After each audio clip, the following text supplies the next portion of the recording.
First off, I have to start with thank you. As if you don't know, the supporters for Notorious Mass Effect, objectively speaking, especially on the biggest platform for me as far as podcasting, which is the audio-only platform, the supporters, interestingly enough, as you can see right here, Analytic Dreams video on Spotify to see the video along with the audio, my supporters' favorite artist in the world for the year of 2025 was Bad Bunny. So you already know that I had to break down this Bad Bunny concert, this moment, this iconic figure. Shepherd. All right, my fault. Enough glazing. But the main thing is we're going to break this down like a kilo of Miley Cyrus. But then, you know what I'm saying? I was like, damn, look. So with that being said, shout out to the Notorious Mass Effect supporters for not only having magnificent taste, but also for supporting my podcast. You know what I'm saying? You guys. All right, well, all the sentimental, stuff out of the way. Let's get straight to it. As if you don't know, Bad Bunny, objectively speaking, just had the most watched halftime show in Super Bowl history. And I'm currently showing the actual list right now. As if you don't know, when it first started off in 2020, as far as Rock Nation, which is led by Jay-Z, Sean Carter, you should know that. Since he's taken over the entertainment for NFL, he first had J-Lo, and I believe that's Shakira. Hey, if I didn't get that right, then excuse me. But I believe that's Shakira. So J-Lo, Shakira. In 2021, you see The Weeknd. 2022, you see the LA people coming out in full effect. I mean, you had Size 7. Shepherd. I mean, Kendrick Lamar. You had Snoop Dogg and Mary J. Blige, the great white hope of hip hop, also formerly referred to as Eminem, and then the one and only Dr. Dre. 2023, you had Rihanna. 2024, you had the greatest performance under Rock Nation's tenure, in my humble opinion. And then you had Kendrick Lamar, Size 7, aka White Tank Top, that performed in 2025, which I keep calling, and which I did go viral on Instagram, and shout out to everybody who support all the social medias. But Instagram, some Size 7 fans was very behooved and very irate to understand or to hear my review, my personal review of Kendrick Lamar's show, because even leading up into the most recent Super Bowl performance, Bad Bunny, it made me go back to Size 7. Shepherd. No, I got to do it because, at the end of the day, over here at Notorious Mass Effect, when I'm getting into the greatest mass effectors in the music industry, I think love should be the main focus, right? There's enough division in the world, and especially when you watch the Bad Bunny concert and how he could have took that opportunity to weaponize his fandom into going against certain things. He basically spread the main message for the show was that love beats out hate. And I'm not gonna lie to you, that is why the Kendrick Lamar performance didn't sit well with me, because you just hate all over the screen for that man. I mean, even to the point where he was smiling saying, hey, Drake, accusing him of the most egregious things, pedophilia, mind you, with no proof. And he said he had a daughter, but don't nobody want to talk about that. But then, you know what I'm saying? I was like, damn, look at the state of hip hop. Like, what's going on? So the guy that needs a chair to stand up to actually come face to face with Drake said not only was he a PDF, but also made it as if it was a game of life, when the whole time he was just hating. You guys. See, that's the problem. So when it comes to Bad Bunny spreading love, basically having the whole phrase of the show being love beats out hate, you know why he said that? Because, of course, the reason why he was in his residency last year in the first place is because he wasn't touring in the U.S. because of ICE, right? Because ICE is basically running rampant around United States, and that's an understatement. So that's why Bad Bunny wasn't performing in the U.S. And some would say, hold up now, isn't he being a hypocrite because he's performing in the Super Bowl? Well, technically not, because guess what? When it comes to the Super Bowl, I think the lowest tickets was like around $3,500 to $4,000. So safe to say those were like the what they call it, the nosebleed seats. Like if you was watching your TV with your homies in the house, you had a better view than them, and they paid $4,000. Make that make sense? So everybody who was at the Super Bowl show was well off. So when it comes to this show, I don't think they had to worry about any crazy ICE raids or anything of that nature. Not saying that there wasn't any like Latinos or Latinas there, because obviously they were, which we're about to get into in a second. But when it comes to Bad Bunny performing at the Super Bowl, let's just say security for a regular event, if a security for a regular event had like, let's just say a random number, like a million security officers, right? So Super Bowl had like 100 million. Like the Super Bowl security is out of this world because everybody who's somebody is usually walking around at any given time. So anyways, with that being said, when it comes to Bad Bunny having the biggest, most watched Super Bowl halftime show ever, safe to say he brought out a couple people, especially to be on the patio. As if you don't know, when it comes to Jessica Alba, which, you know, to me as a superhero fan, I know her as Invisible Woman, but I know she has her own career. So, you know, I ain't trying to disrespect her. But Jessica Alba, obviously Pedro Pascal, that plays every superhero character. I mean, he plays every popular character from, what was it, Joel from The Last of Us, Mr. Fantastic and Fantastic Four. And I think he was the Mandalorian dude, like in Star Wars. Like, this man's just everywhere, right? So whenever they want a popular actor, they disregard the whole male society to go for Pedro Pascal. I ain't just hating. I'm just calling it like it is. But then he also had the one and only Cardi B. You know what I'm saying? Karol G was also in attendance. Young Michael, which, you know, fun fact, I did cover Young Michael not too long ago as, well, I say not too long ago. Basically, I covered Young Michael when I still don't think anybody's really talking about her. No shade to her. I'm just saying, like, as far as over here in Notorious Mass Effect, we cover all genres. So I talked about Young Michael twice. Actually, 4 times. First time was in October 13th, 2023. Goodness, I've been a Young Michael fan. Shout out to me. She actually has a track with Bad Bunny. It's titled Fina. So if anybody was wondering why Young Michael, which if you don't know who it is, if you don't know who that is, if y'all can see my cursor right here, I can see my cursor right, hopefully. But anyways, this is her. This is her right here. That's Young Michael. So they have a good amount of songs. Well, actually, they have one song that I covered. And then I covered Young Michael again in 2024, then March 8th of 2024, and then of course May 16th of 2025. Which I can't lie to you, that track with the lollipop sample is straight up fuego. But then, you know what I'm saying? I was like, damn, look at the state of hip hop. Like, what's going on? We need more artists like Young Michael spreading the gospel when it comes to just having expert lyricism over a fire beat. You know what I'm saying? Give him some praise. Hey, give her some praise. You know what I'm saying? Give her some praise. Give him some praise. She's up there doing the Lord's work on how hip hop can transition, especially with all languages. Because I didn't know a lick of what Young Michael was saying. Looked up the lyrics and I said to myself, hold up now. You guys. This girl is beyond fire. So anyways. So yeah, I've dove into Young Michael a bunch of times over on this podcast. So when it comes to Young Michael, she was also in attendance. And then, yeah, I think that's basically it. There were some other people, but that's all I wanted to highlight. So basically, they was on the balcony, I believe, during the Bad Bunny Super Bowl halftime show. And of course, if you're a huge Bad Bunny fan, you're in the right place because we're about to get into a lot of Easter eggs that you probably didn't catch while you was watching the show.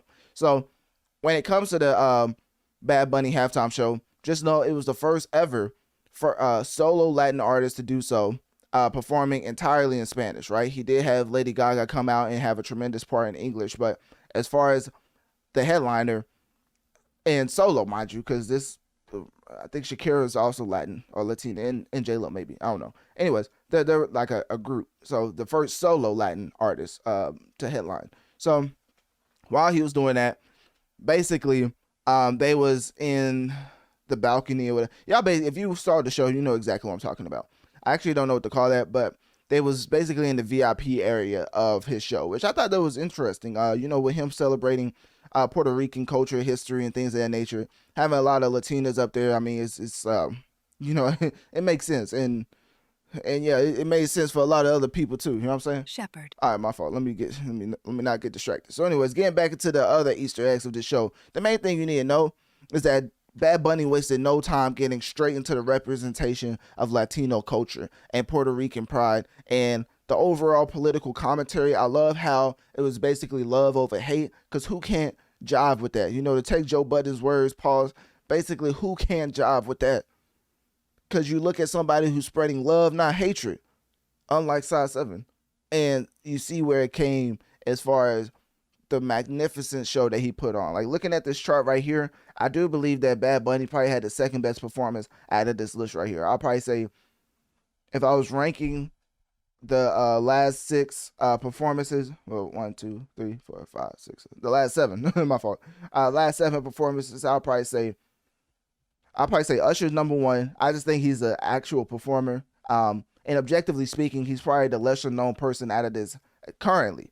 And I don't know, maybe J-Lo and Shakira is probably lesser known. No, because I think J-Lo had a hit. Anyways, Usher is the quintessential performer. And singing, dancing, no background vocals. I mean, the whole time you just wondering, how does this man keep going the whole time, dancing, singing, and not running out of breath? And that's something that I hold into high regard, especially when a performer is up against another performer as far as nostalgia, which, you know, everybody is saying the whole Michael Jackson, the whole Prince performance is up there as well. And I can't disagree with him. But when it comes to Usher, as far as the last 7 performers, I think he had the best one. So I would say Usher. Rihanna was pregnant, so I'm not like trying to disrespect her audience or whatever, or her in general, but I did think that she did the best that she could do while being pregnant. So that being said, I would probably say Usher, Bad Bunny, and then I like the Dr. Dre show. That's probably the top 3 for me right now. And there's nothing wrong with the Weeknd's performance. It's just, you know, when COVID happened, everything shut down. So it was basically like you wasn't working with a full deck of cards. You was walking around in some type of fairground mirror of venue, right? It looked like he was at the fair walking around some type of mirror wall, which y'all have seen that before at the fair. You go into the place with a bunch of mirrors and you had to find your way out of that maze. I thought that was a nice concept, but outside of that, it just didn't really live up to expectations in my opinion. I'm a huge Weeknd fan. You know, he had my favorite album of last year with Hurry Up Tomorrow. So anyways, Usher had the best performance in my opinion, the past 7 performers. I'll probably say Bad Bunny's number 2, and then Dr. Dre and them is probably number 3. So with that being said, getting back into the Easter eggs of the show, just know with all of the Latino pride and attendance, you know he had to have cultural Easter eggs for you to find out or basically hear what you're about to do now as far as Notorious Mass Effect. And I know that everybody who's a huge Bad Bunny fan would love to know a lot of the Easter eggs throughout the show. So let's start with the most obvious one, the sugarcane field. So he started off with a pre-rendered, a pre-made video of Puerto Rico, specifically as far as going into the actual show. So there was like a pre-rendered video of the sugarcane fields, and then they had a set made for the Super Bowl performance. But basically that was a nod to the sugarcane field. And then you had the Puerto Rican vecindad. Hopefully I'm saying it right. Vecindad. I don't know if I'm saying it right. With the barbershop, liquor store, casita, replica of San Juan residency VIP house. If you don't know, when it comes to Bad Bunny and him having his residency, it was so much of a Notorious Mass Effect that people noticed that he was the person for the Super Bowl. Because after they couldn't get Taylor Swift, after they couldn't get Adele, they was like, well, let's go for another Bunny. Let's get the baddest Bunny. And guess what? That's how the Bad Bunny performance happened. So for everybody out there wondering why they don't get Taylor Swift, why they don't get Adele, guess what? It's because they said no. That's literally it. So, yeah, but the NFL probably never wants to come out and say, oh, somebody said no, because, make their cachet go down. Who wants to come out and be like, yeah, we, as the Super Bowl, we got turned down. Like, huh? That don't even sound right. But a lot of artists turn it, well, not a lot, a handful of artists turn it down. And maybe even less than that. So, only people I could think of who like really turned it down is, of course, the GOAT. Is it okay I got my dope on me? Because, he's still dropping hits. So, he probably waiting until they all come into fruition before he does that performance. But Drake, Taylor Swift, Adele, I'm trying to see who else they went for. That's pretty much all I could think of right now. Yeah, so like it's not a handful, but it's almost. So let's get into the songs performed at the show. Because you had, and I would play the show in the background, but guess what? NFL does not play that. You guys. NFL does not play that. See, that's the problem. So we're going to keep this image here as I talk about the show. So Tití Me Preguntó, that's what Bad Bunny opened the show with. Then he had Perreo Sola, which with a rooftop performance with A-list Latino stars dancing. That's basically this picture I was showing you right here with all the A-listers out. Well, I ain't trying to be disrespectful, but a couple A-listers. Let's just put it like that. Then he had Monaco, which feature violins and direct camera message itself for self-belief. If you don't know, that's what they call like the dolly shot. I'm not like a TV and movie producer, but that's what I've been told is what it's called. It's the dolly shot when he was looking right into the, basically, let me get my full screen. It's basically like this. He was looking right into the camera like this, and the dolly was like moving the camera back. So it was like a moving shot, but he was staying still, and he was giving some type of monumental motivational speech. I think he said something like, always believe you can do it or something like that, because he was like, I believe I could do it, and nobody believed I could do it, and look, I'm here headline the Super Bowl, something like it was something like uplifting moment during that track. So then he had let me go back to there we go. So then he had Apagón, I'm probably butchering that to you know what, highlighted Puerto Rico's electrical crisis. So I don't know too much about that. But actually, let's look that up right now. Hold up now. You know, I gotta do some Mickey research, you know what I'm saying? Bad Bunny electrical outlets.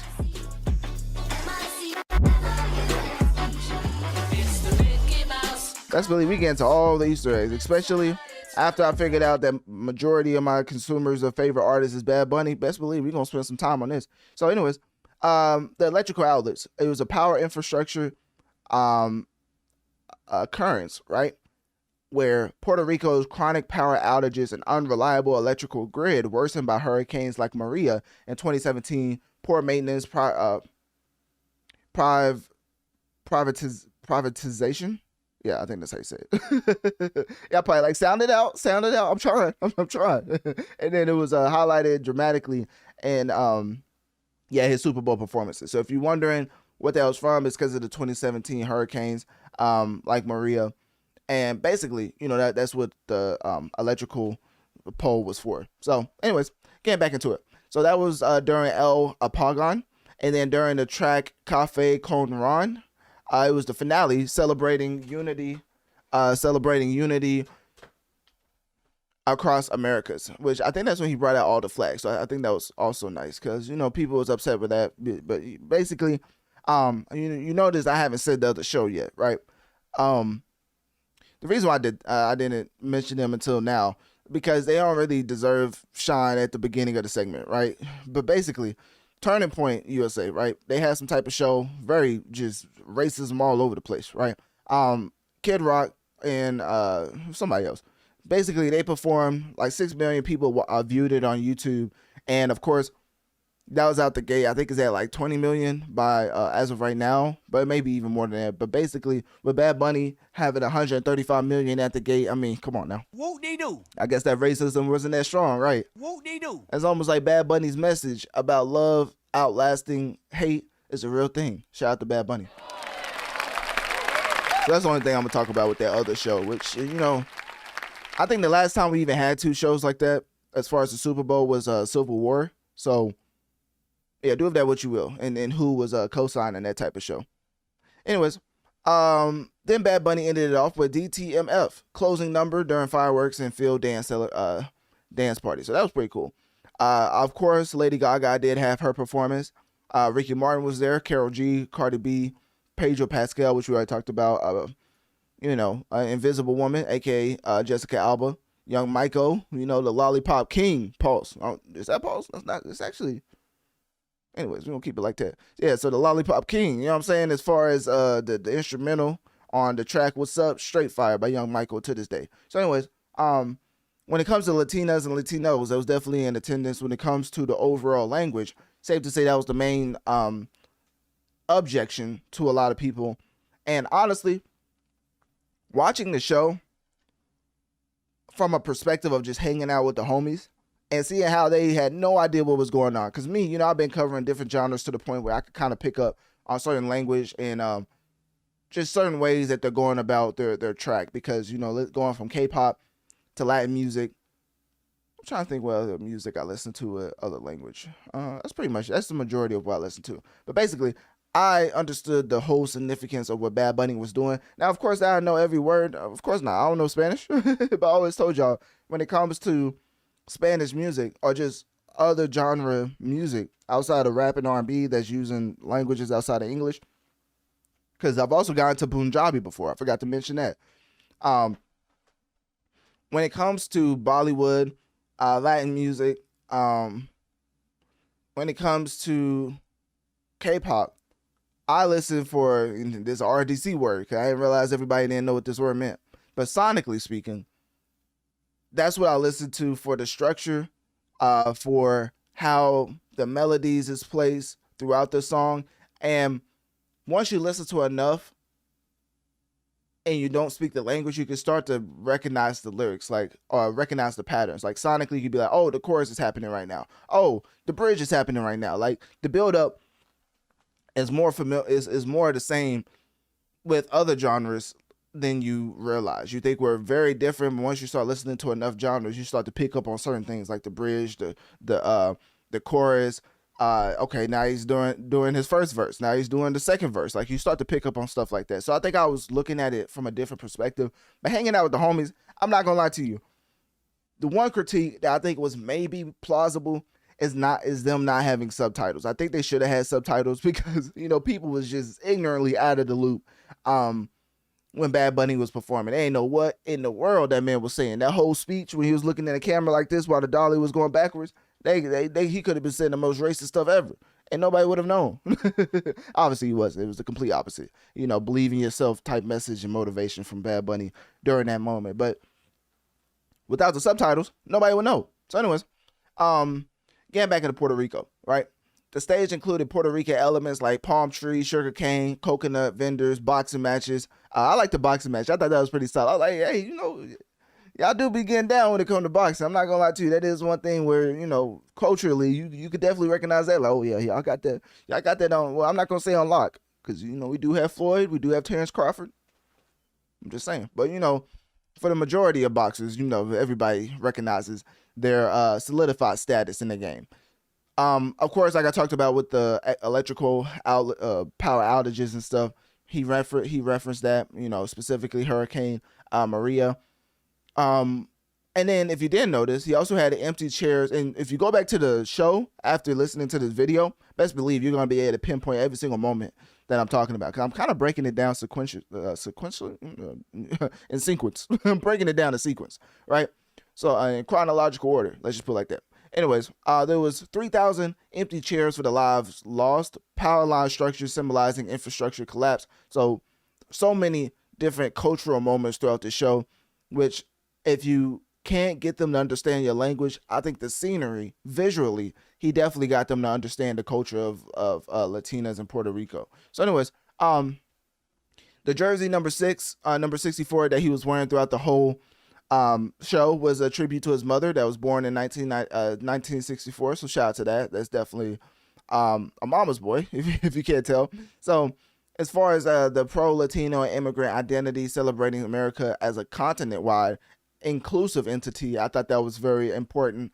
And there was definitely references to Trump era policies and ICE controversies, because that's the whole reason why Bad Bunny wasn't performing in the U.S. So if everybody's wondering why he got chosen for the Super Bowl, it's because he was making such a notorious Mass Effect in one Puerto Rico residency. We've never really seen something like that since like Harry Styles did like Madison Square Garden for like 15 nights straight. Like what Bad Bunny did in Puerto Rico is going to go down in history as one of the biggest moments for Latino culture. So anyways, when you go into the other moments, you come to realize that Billboard had messages throughout his performance where some of them said the only thing more powerful than hate is love. Hold on now.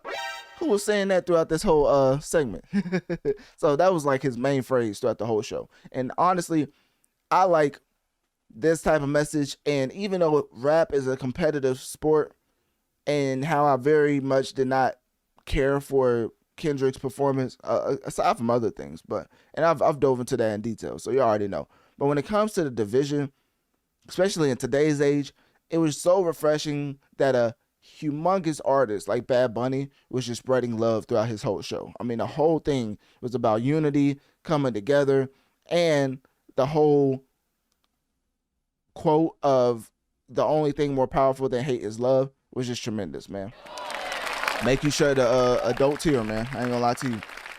And also, the message on his football that he was carrying throughout the whole show was quote, "Together we are America," and that was on the football he was carrying throughout the whole show. So also he had symbolic and memorable moments such as casita on stage, a miniature house with celebrity guests, which we already got into that.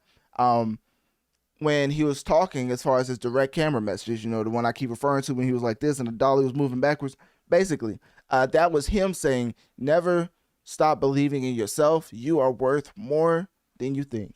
Crazy, man. Who would have thought a Super Bowl performer can have a magnificent performance without going at one individual? Crazy. Anyways, Bad Bunny also gifted a Grammy to a child, which that child was Lincoln Fox, a child actor, symbolically, oh my goodness, come on, man. You guys. We ain't cutting that out either. We keeping that in there. Y'all gonna hear my mess ups. Like I said, I do this in one take. Anyways, symbolically, received a Grammy referencing self-belief in Latino youth. So shout out to Lincoln Fox. I wonder if he got to keep that Grammy or if it was for the show. Me, I'm just thinking like, hold on now. That's my album of the year. They ain't just no random Grammy. You got the biggest one. Best album of the year. That's a big Grammy. If you don't know, Bad Bunny went crazy in the Grammys, winning album of the year in a bunch of other like Latino categories, or Latin categories, I should say. But yeah, so I wonder if he got that back or not. But hey, Playboy, show's over. Let me get that back. Little Timmy, Little Pedro, let me get that back. But anyways, the Ricky Martin performance, there was a bridge between generations of Latin music. First Super Bowl for Martin, fully in Spanish. I heard some things about Ricky Martin, but I'm just going to leave it at that because I don't know what I don't know. But my friend, who may or may not be Mexican, he said, Shepherd. I'm not going to do it. There was some stuff, but hey, he showed me some proof too. I was just like, hold up now. I don't know if I can't say that because I'm not deep enough into the culture to be able to talk about that in detail. Let's just put it like that. So that's why I'm gonna leave it at. If you want to do your own due diligence and look that up, you do it. Anyways, in the finale, there's a whole lot of flag representation, as you had Latin America, U.S., Canada, Puerto Rico flags as far as promoting the hemispheric unity. And in the wedding scene, if y'all don't know, guess what, ladies and gentlemen? The wedding scene was actually real. I know you're thinking to yourself, nah, it wasn't real. That was staged. It was an actual real couple who waited to get married right in front of Bad Bunny's performance. Crazy. So Bad Bunny obviously orchestrated that for that to happen. And I couldn't think of a better way to get married, as far as if you want the clout and stuff from a bunch of strangers. So anyways, and we have President Trump coming out criticizing the show, which means it was a success, ladies and gentlemen. Yep. Only thing that's more powerful than hate is love. You know what I'm saying? So the biggest hater came out. I'm surprised Size 7 didn't come out himself to hate on the show. But anyways, Trump came out. Basically, he said all type of stuff. Nobody really needs to quote that man. Basically, let's just, in 2 words, he said it was absolutely terrible. That should let you know how that man. You guys. Come on now. See, that's the problem. So anyways, once again, Bad Bunny kept reiterating the only thing more powerful than hate is love. And he also said that during his Grammy acceptance speech. So safe to say, he did a phenomenal job on spreading love, and the biggest hater came out for no reason. And let's just say we're just going to ignore him for right now. As far as the production, right? I guess NFL cover productions, because they never pay artists to perform on the stage because it's like the look, quote unquote look. You wonder why Taylor Swift turns it down every year. It's the look, right? Super Bowl is the biggest event. They are like, y'all need us more than we need you. So I think they'll probably have to change that structure at some point. It definitely seems outdated, especially when you compare it to the superstars of the music industry. Like looking at this list right here,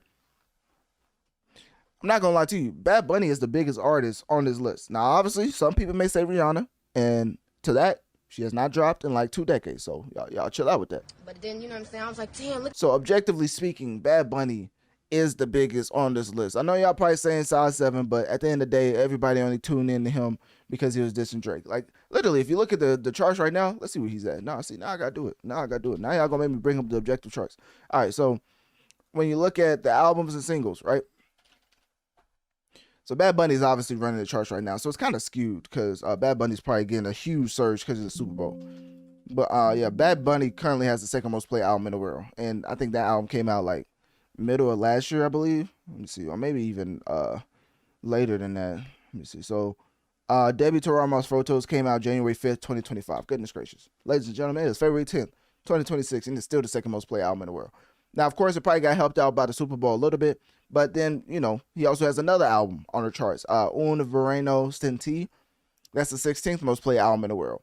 So, with that being considered, and then you have Bad Bunny from a singles perspective, having the 10th most played track in the world with DTMF, which is why he played that last at the Super Bowl. That's objectively speaking his best performing track. Ballet and No Vidable. I think that's how you say it. I'll probably butcher that. That's the 19th most played track in the world from Bad Bunny. Nueveo is the 28th most played track from Bad Bunny. EU, it's like EOO. So that's the 42nd most played track by Bad Bunny. And of course, you have Voy a Levarte Pa PR. So that's the 47th most played track. So as far as looking at his list, I don't think he performed all of them. He definitely sprinkled a good amount of them, but yeah, because that one wasn't on there. EU, he didn't perform that one. I'm trying to see other ones. Nueveo, I don't think he didn't perform that one. Ballet, did he perform that? He didn't perform that one. Yeah, he only performed, as far as what I'm seeing right now, as far as his most popular tracks, he only performed DTMF, which is objectively speaking his best performing track. So that makes sense. He probably just wanted to have his greatest hits and then his current greatest hit, which is DTMF. So with that being said, as far as a lot of people wondering how the show is going to happen, as far as Bad Bunny representing his culture, I think he did a phenomenal job. You know, so many people on the stage, very organized. I love when he fell through the, quote unquote, fell through the house, and then the whole pre-rendered, pre-made video played, and then it cut to him coming out of the house. I thought that was pretty solid. A lot of the pre-made videos I thought added to the performance. I would like to see more people incorporate that. Like, my mind goes to, my mind goes to a Kanye West, but hey. You guys. Hey. See, that's the problem. That's from Kanye yourself. That's the problem right there. You can't have Kanye up there. He may get up here and say pray. Shepherd. I ain't gonna say it. Yeah, I know what he get up there saying. Hey, Kanye will make a moment, all right. So yeah, he's probably not gonna get the opportunity.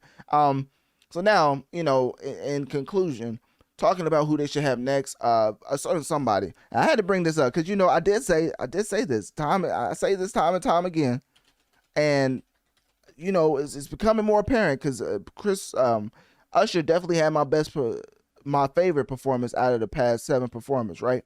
And a certain somebody came out, and this is his actual account, ladies and gentlemen. No, this is not AI. This is his actual account. This is what he actually tweeted.